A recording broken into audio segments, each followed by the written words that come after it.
જય માતાજી, જય શ્રી કૃષ્ણ। કેમ છો બધા યુટ્યુબ ફેમિલી મિત્રો? મજામાં ને? મજામાં જશો તો હું આજે મારી ચેનલ લઈને આવી છું સોરઠની અન્નપૂર્ણા કિચન, જેમાં તમારું હાર્દિક સ્વાગત છે।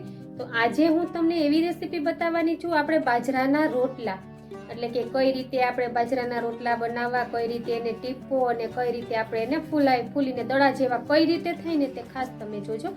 તો ચાલો પહેલા આપણે રેસીપી નિહાળી લઈએ। જોયો એકદમ સરસ થી આપણા બાજરાના રોટલા તૈયાર થઈ ગયા છે। આ રીતે તમે બનાવશો એટલે એકદમ સરસ થી આપણા ફૂલીને દડા જેવા થશે બાજરાના રોટલા।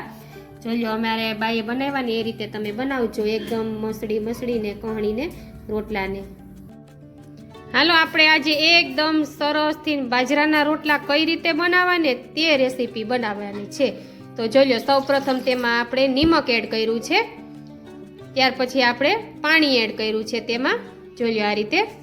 આ તો બાજરાના રોટલા બા કેવી રીતે બનાવે ને તે તમે જોજો, ટીપીને સરસથી।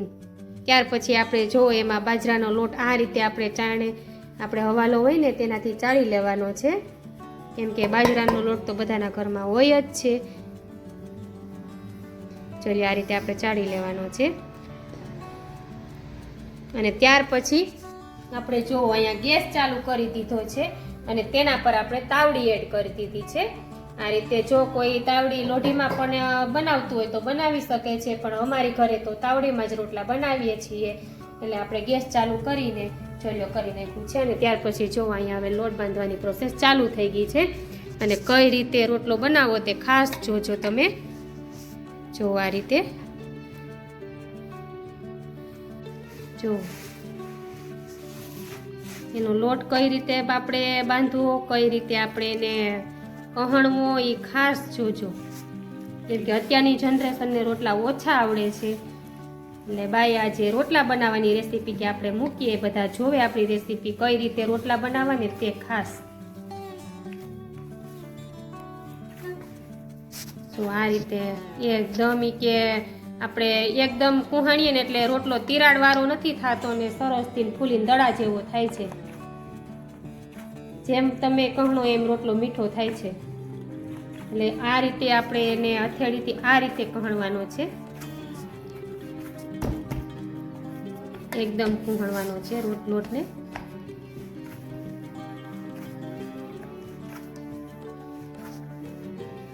બાજરાના મઢા હોય કે અત્યારે તો કાઠિયાવાડી ભાષામાં।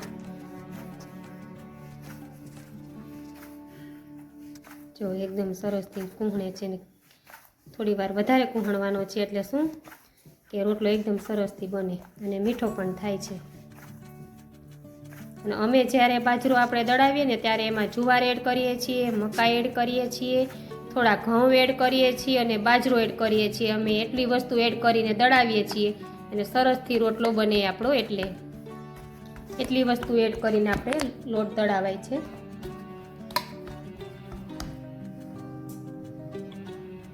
જો હવે એમાં કઈ રીતે મમ્મી પાણી લેતા જશે ને કઈ રીતે આપણે એને એવી રીતના કરશે।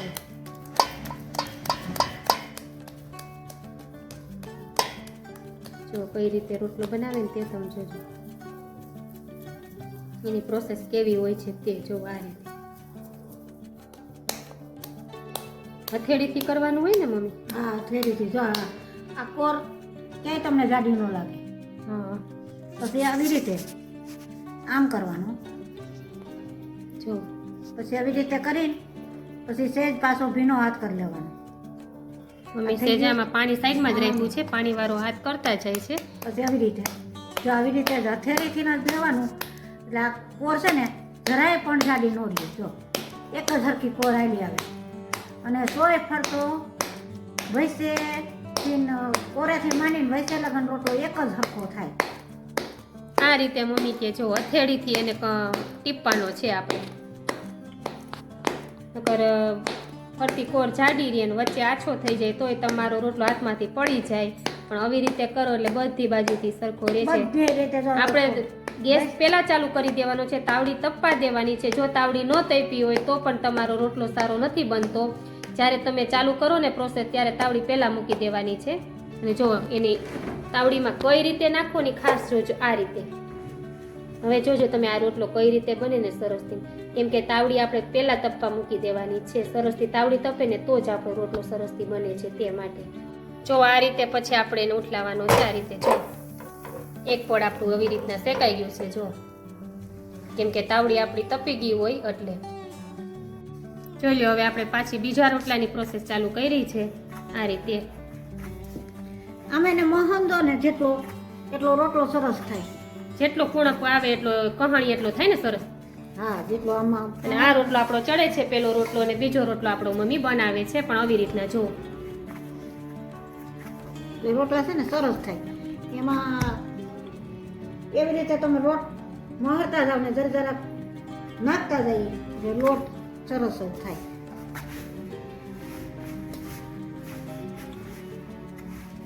પહેલાની બાઈને તો રોટલા જ બનાવવાના હોય એટલે એકદમ સરસથી. અત્યારની જનરેશનના રોટલા એવા ન થાય, પહેલા થતા ને એવા. જો પાછું આપણે એને આ રીતે જો પાછું આપણે એનો પડ ફેરવી નાખ્યું છે. એ પ્રોસેસ ચાલુ છે અને આ પ્રોસેસ પણ ચાલુ છે. આવી રીતના કરવાના હોય છે રોટલા બાજરાના. એમાં શિયાળાની તો ખાસ બધાની ઘરે બનતા જ હોય છે, કેમ કે ઓળો બનતો હોય ને એટલે રોટલા તો હોય જ છે.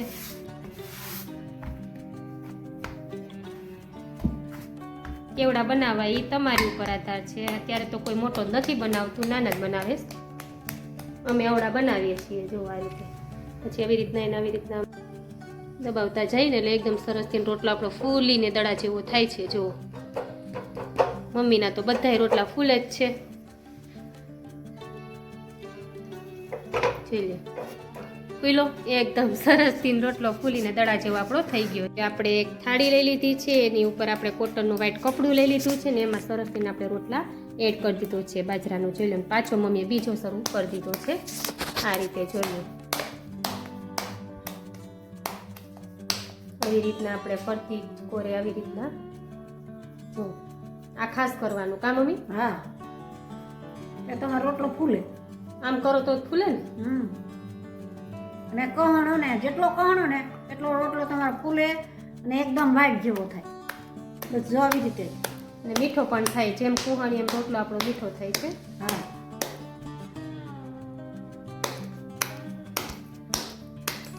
જો આપણો રોટલો બને છે હો બીજો. એકદમ હથેળીથી ટીપવાનો હોય છે. કઈ રીતે તમે તાવડીમાં એડ કરે ને ખાસ જોજો, એમાં પણ પડવાની બીક લાગે એટલે જોવું પડે ખાસ.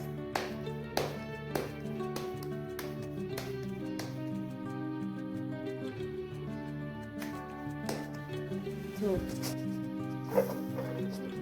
થઈ ગયો સરસથી રોટલો. હવે એને ફેરવીએ ને ત્યારે પણ તમે જોજો. જોઈ લ્યો આવી રીતના થોડી વાર થાય ને એટલે એનું પડ ફેરવી નાખવાનું છે આપણે. જોઈ લો આ રોટલો પણ આપણો ફૂલીને સરસ દડા જેવો થશે. આ રોટલો જોઈ લો થઈ ગયો સરસ, અને આ રોટલો પણ આપણો એવો થશે. તો આપણે આવી રીતે પાછો ફેરવવાનો છે. જોજો આ રોટલો આપણો ફૂલ્યો છે સરસથી. જો ફૂલીને દડા જેવો થયો છે આ રોટલો પણ.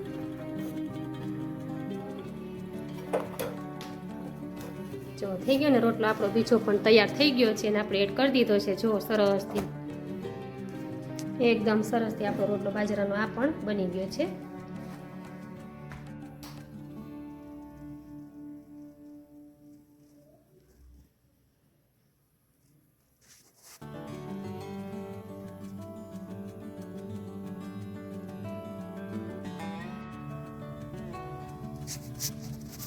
ચલો એકદમ સરસથી જો રોટલો બની ગયો છે આપણો બાજરાનો.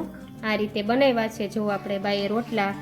આ રીતે તમે લોટમાં અમે જો બાજરો પછી એમાં મકાઈ જુવાર અને થોડા ઘઉં એડ કરીને લોટ અમે દળાવીએ છીએ અને આ રીતે સરસથી રોટલા બને છે.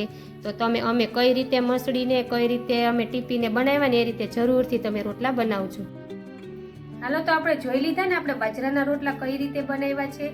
તો બાજરામાં છે ને અમે જાર પછી આપણે મકાઈ થોડા ઘઉં પછી આપણે બાજરી અને એટલું આપણે મિક્સ કરી અને દળાવ્યા છે. એટલે એના એકદમ સરસથી આપણે પોચા અને ફૂલીને દડા જેવા થાય તેવા આપણે રોટલા બનાવ્યા છે ને એકદમ થઈને એને આપણે જેટલો મસણીએ ને લોટ એટલો સરસથી આપણો રોટલો મીઠાશવાળો થાય છે.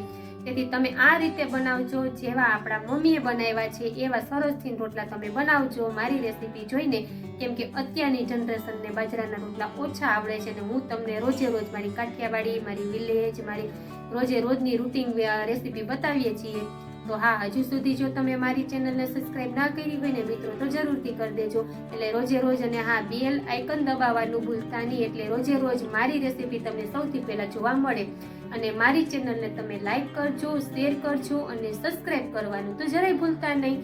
તો ચાલો હવે છે ને આપણે આવતીકાલે મળીએ કંઈક નવી વાનગી સાથે, કંઈક નવી વસ્તુ સાથે અને કંઈક નવી રસોઈ સાથે મળશું અમારી સાસુઓની ચેનલમાં અન્નપૂર્ણા કિચન, એટલે કે સોરઠની અન્નપૂર્ણા કિચન. તો ચાલો હવે તમે છેક સુધી વિડીયો જોયો છે ને તેથી તમને બધાને થેન્ક યુ. જય માતાજી, જય શ્રી કૃષ્ણ.